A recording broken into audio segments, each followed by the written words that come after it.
अस्सलाम वालेकुम dear students, this is the channel top spot physics.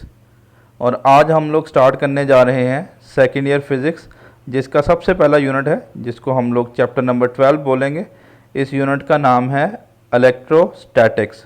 तो आइए बच्चों, इलेक्ट्रोस्टैटिक्स के बारे में बात करते हैं। तो अगर हम इलेक्ट्रोस्टैटिक्स के बारे में बात करें तो इलेक्ट्रोस्टैटिक्स दो वर्ड्स का कॉम्बिनेशन है।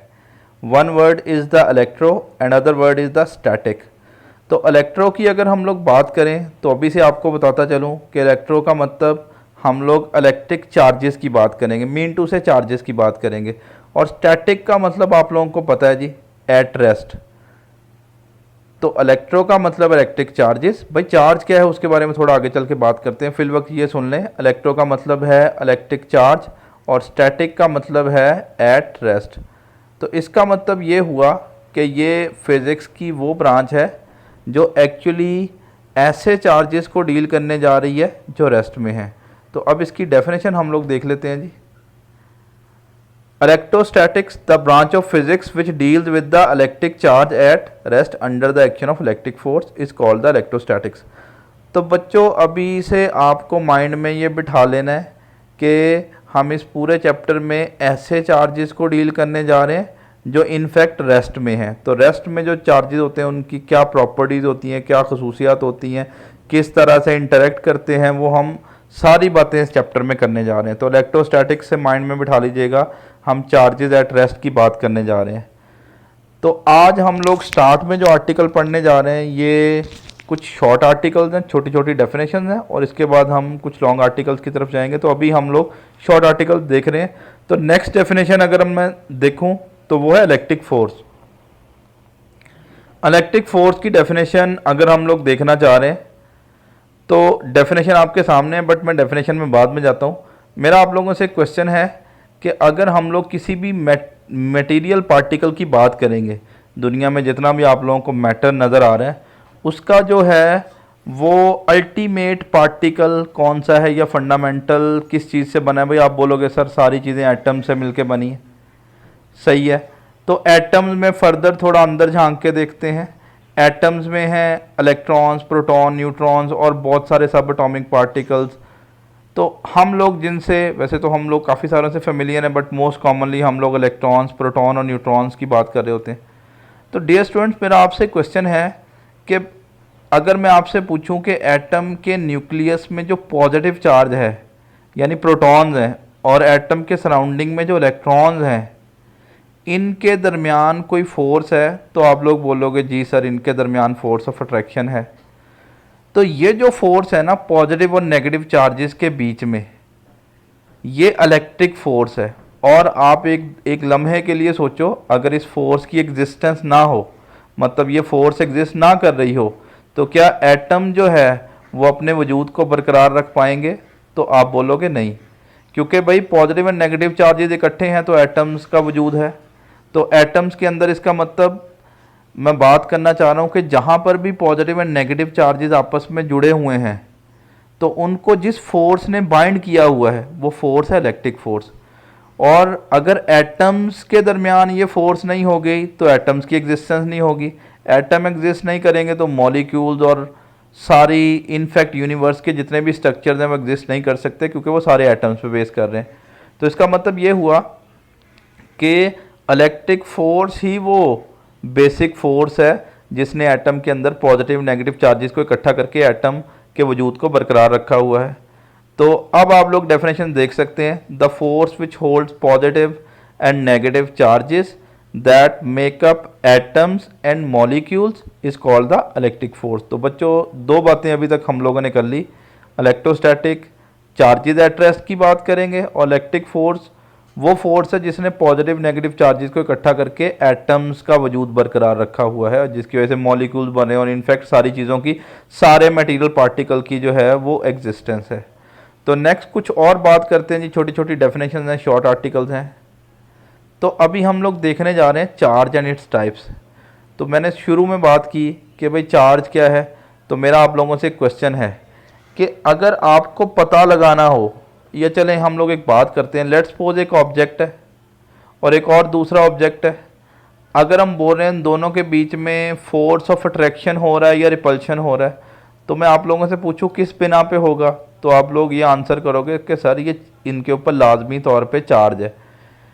इसका मतलब ये हुआ कि चलें दो अनचार्ज बॉडीज़ ले लें, ठीक है, न्यूट्रल ऑब्जेक्ट्स ले लें या अनचार्ज बॉडीज़ ले लें, दोनों के दरमियान में फोर्स ऑफ अट्रैक्शन या रिपल्शन नहीं होगा। मीन टू से चार्ज नहीं है तो अट्रैक्शन या रिपल्शन का कॉन्सेप्ट नहीं है। तो इसका मतलब ये हुआ कि अब हम लोग चार्ज की डेफिनेशन पे आ रहे हैं। तो डियर स्टूडेंट्स, इसका मतलब ये हुआ कि चार्ज किसी भी ऑब्जेक्ट की वो नेचुरल प्रॉपर्टी है जिसके बिना पे वो दूसरे ऑब्जेक्ट्स को अट्रैक्ट या रिपेल करता है। नॉर्मली ऑब्जेक्ट्स में दो प्रॉपर्टीज़ होती हैं, एक मैटर है, ये नॉन ट्रांसफरेबल है, ये ट्रांसफ़र नहीं होता, और दूसरा चार्ज है, चार्ज ट्रांसफरेबल है।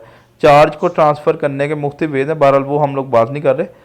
तो इसका मतलब ये समझ में आया कि अगर बॉडीज़ एक दूसरे को अट्रैक्ट या रिपेल कर रहे हैं तो ये खसूसियत उनके ऊपर चार्ज की बिना पे है। तो इसका मतलब ये हुआ, अब डेफिनेशन पे आते हैं। The intrinsic property of a body due to which it attract and repel other bodies. तो इसका मतलब ये है कि ये किसी भी ऑब्जेक्ट की नेचुरल प्रॉपर्टी है और जिसकी बिना पे ये दूसरे ऑब्जेक्ट को अट्रैक्ट या रिपेल कर रहा है। तो ये चार्ज आप लोगों को याद करना है कि चार्ज की बिना पे अट्रैक्शन या रिपल्शन का कॉन्सेप्ट है। तो अब हम लोग देखते हैं जी चार्ज को मैयर कैसे करते हैं, चार्ज को मैयर करने का पैरामीटर क्या है। तो हम लोग चार्ज देख चुके हैं जी, चार्ज को यूनिट, चार्ज का यूनिट की बात करते हैं। तो the unit of charge is coulomb. बेटे आप लोगों को पता है जी चार्ज को हम लोग कूलम में मैयर करते हैं। तो नेक्स्ट अब मैं जो बात करने जा रहा हूँ ये बहुत इंपॉर्टेंट है, इस पर ज़रा फोकस कीजिएगा। भाई कूलम को डिफ़ाइन करना पड़े तो कैसे डिफ़ाइन करेंगे।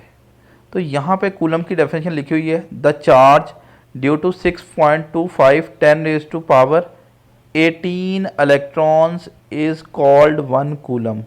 यानी अगर आपको कूलम को डिफ़ाइन करना है तो हम लोग बोलेंगे 6.25 10⁻18 इलेक्ट्रॉन्स की वजह से जो फोर्स लग रही है वो एक्चुअली 1 कूलम है।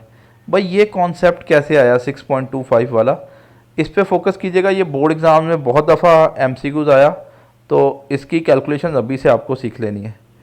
तो मान लो ये हमारे पास एक वायर है, इसमें कुछ इलेक्ट्रॉन्स जो हैं वो मौजूद हैं, ठीक है। अगर आप लोग यहाँ पे देख सको तो ये 10 इलेक्ट्रॉन्स हैं, 5 आपको रेड सर्कल में यहाँ पे नज़र आ रहे हैं और 5 थोड़े ग्रीन डॉट्स आपको नज़र आ रहे हैं। तो समझ लें ये 10 इलेक्ट्रॉन्स हैं।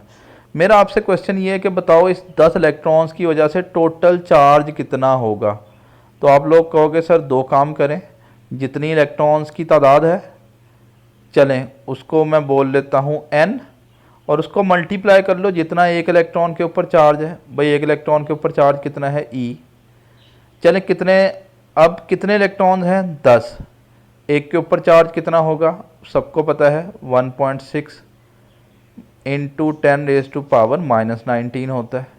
तो 10 इलेक्ट्रॉन के ऊपर चार्ज कितना होगा, इन दोनों को मल्टीप्लाई कर लें तो ये बनेगा आपके पास 16 मल्टीप्लाई बाय 10⁻⁻19 कूलम।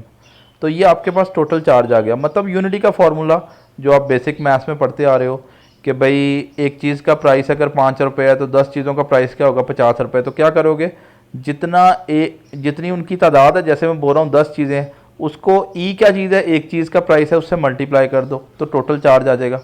तो अभी से एक चीज़ माइंड में बिठा लें, ये आपको न्यूमेरिकल्स में भी काम आएगा कि अगर आपको टोटल चार्ज फाइंड आउट करना है ना कहीं पर भी, तो आप लोग बच्चों याद रखो जितने वहाँ पर चार्जेस मौजूद हैं उसको मल्टीप्लाई कर दो जितना एक के ऊपर चार्ज है, तो आपके पास टोटल चार्ज आ जाएगा। होपफुली ये कॉन्सेप्ट आपको समझ आ गया होगा। तो अब इसी को बेस बनाते हुए हम लोग कूलम की डेफिनेशन को समझते हैं। तो चलें, ये आपके पास Q is equal to n e मैंने अभी बता दिया। तो अभी हम लोग देखो कितना कितना चार्ज पता लगाना चाह रहे हैं। तो चार्ज बच्चों हमने लिखना है 1 कूलम, ये रेंज 1 कूलम लिख दिया। हमें नहीं पता कितने नंबर ऑफ इलेक्ट्रॉन्स है, पता लगाना चाह रहे हैं 1 कूलम चार्ज में कितने नंबर ऑफ इलेक्ट्रॉन्स होंगे, तो n वैसे ही लिख दिया। भाई ई क्या चीज़ है, एक हमारे पास इलेक्ट्रॉन के ऊपर चार्ज, ये क्लियर हो गया। अच्छा अब यहाँ पे देखें,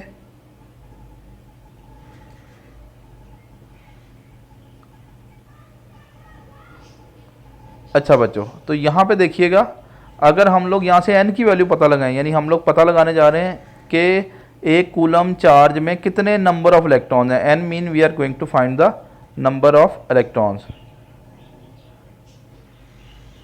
तो नंबर ऑफ इलेक्ट्रॉन्स की हम लोग बात कर रहे थे। यहाँ पे देखें अगर हम n की वैल्यू फाइंड आउट करेंगे तो बच्चों ये 1.6 10⁻⁻19 कूलम इस साइड पे आके डिवाइड हो जाएगा, तो जैसे ही सॉल्व करोगे 6.25 10⁻18 इलेक्ट्रॉन्स आ जाएगा। तो देखें बेटे हमने 1 कूलम चार्ज के अंदर नंबर ऑफ इलेक्ट्रॉन्स पता लगा के देखे, Q is equal to n वाला फॉर्मूला यूज़ किया। Q हमें पता था 1 कूलम है, n हमने पता लगाना था, E एक के ऊपर चार्ज था, तो कूलम से कूलम कैंसिल होके तो पता चला कि 1 कूलम चार्ज में जो नंबर ऑफ इलेक्ट्रॉन्स आ रहे हैं वो 6.25 10⁻18 इलेक्ट्रॉन्स हैं।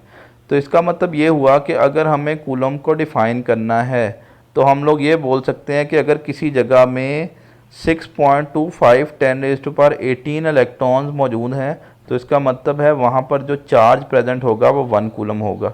तो ये याद कर लीजिएगा, क्रैम कर लीजिएगा इस वैल्यू को, ये बोर्ड एग्ज़ाम्स के पॉइंट ऑफ व्यू से बड़ी इंपॉर्टेंट है और बहुत दफ़ा ये पेपर्स में आ चुकी है। ठीक है, तो नेक्स्ट बच्चों कुछ और बात करते हैं, हम लोग टाइप्स ऑफ चार्जेस की बात कर लेते हैं। तो अगर मैं आप लोगों से पूछूं भाई कितनी तरह का चार्ज होगा, तो आंसर बड़ा सिंपल सा होगा भाई, 2 ही तरह का चार्ज है, पॉजिटिव चार्ज है और नेगेटिव चार्ज है। तो अब अगला क्वेश्चन ये राइज होता है कि भाई एटम्स तो न्यूट्रल थे, भाई चार्ज कैसे आ गया, पॉजिटिव चार्ज किसी के ऊपर कैसे आ गया, नेगेटिव चार्ज कैसे आ गया। तो ये भी बड़ा बेसिक सा कॉन्सेप्ट है, केमिस्ट्री में पढ़ते हो आप लोग, या बेसिक कॉन्सेप्ट ये है कि एटम्स के अंदर बच्चों जितने नंबर ऑफ इलेक्ट्रॉन हैं उतने प्रोटॉन्स हैं, तो इसका मतलब एटम तो एज ए होल न्यूट्रल है। तो फिर पॉजिटिव नेगेटिव चार्ज कहाँ से आया भाई, तो याद रखिएगा जब कोई ऑब्जेक्ट इलेक्ट्रॉन लूज़ करता है तो उसके ऊपर पॉजिटिव चार्ज आ जाता है। भाई सिंपल सी बात है, जितने प्रोटॉन है उतने इलेक्ट्रॉन, अगर किसी ने इलेक्ट्रॉन लूज़ कर दिया तो इसका मतलब है इलेक्ट्रॉन्स कम हो गए, डोमिनेट कौन सा चार्ज कर गया, प्रोटॉन ज़्यादा हो गए, तो पॉजिटिव चार्ज आ जाएगा। तो याद रखिएगा जब कोई ऑब्जेक्ट जो है वो इलेक्ट्रॉन लूज़ करेगा उसके ऊपर पॉजिटिव चार्ज आ जाएगा, और जब कोई ऑब्जेक्ट इलेक्ट्रॉन्स गेन करेगा, अब फिर से वही बात है इलेक्ट्रॉन प्रोटॉन बराबर है, तो एक न्यूट्रल एटम ने एक इलेक्ट्रॉन गेन कर लिया, इसका मतलब ये हुआ इसके ऊपर नेगेटिव चार्जेस का एक्सेस हो गया, ज़्यादा तादाद में नेगेटिव चार्जेस आ गए, तो इसका मतलब ये होगा बच्चों कि इसके ऊपर नेगेटिव चार्ज आ गया। तो याद रखिएगा अगर कोई ऑब्जेक्ट इलेक्ट्रॉन लूज़ करेगा तो इसके ऊपर पॉजिटिव चार्ज आ जाएगा, और अगर कोई इलेक्ट्रॉन गेन करेगा तो उसके ऊपर नेगेटिव चार्ज आ जाएगा। अब ये चार्ज लाते कैसे हैं, तो इसके मुख्तलिफ वेज हैं, इंडक्शन है, रबिंग है, ये और भी बहुत सारे वेज हैं, तो हम उनकी बात नहीं कर रहे। तो एक बड़ी सिंपल सी मैं एग्जांपल लेता हूँ।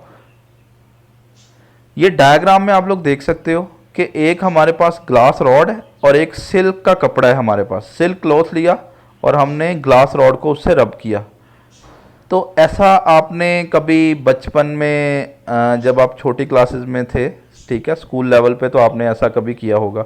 नॉर्मली जो आपकी लेड पेंसिल थी उसको कभी बालों में रब करके हम लोग पेपर के पीसीस के करीब लेके जाएं तो आपने फील किया होगा कि पेपर के पीसीस जो हैं वो उसकी तरफ अट्रैक्ट होते हैं।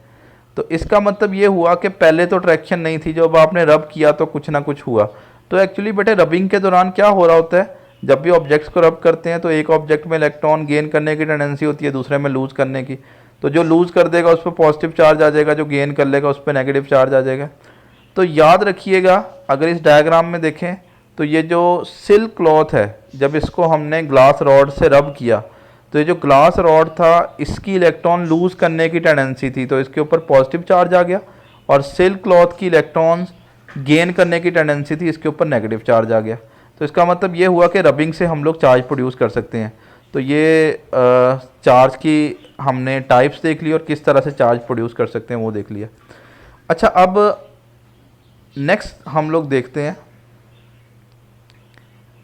चार्जेस की प्रॉपर्टीज़ हैं। भाई आपको पता है जो लाइक चार्जेस हैं, लाइक चार्जेस मोले पॉजिटिव और पॉजिटिव इन दोनों की आपस में नहीं बनती, ये एक दूसरे को देख के राज़ी नहीं, ठीक है, तो इनके दरमियान रिपल्शन होगा। नेगेटिव नेगेटिव को देख के रिपेल करेगा, ये भी एक दूसरे, इन दोनों की आपस में नहीं बनती, तो ये भी एक दूसरे को देख के राज़ी नहीं।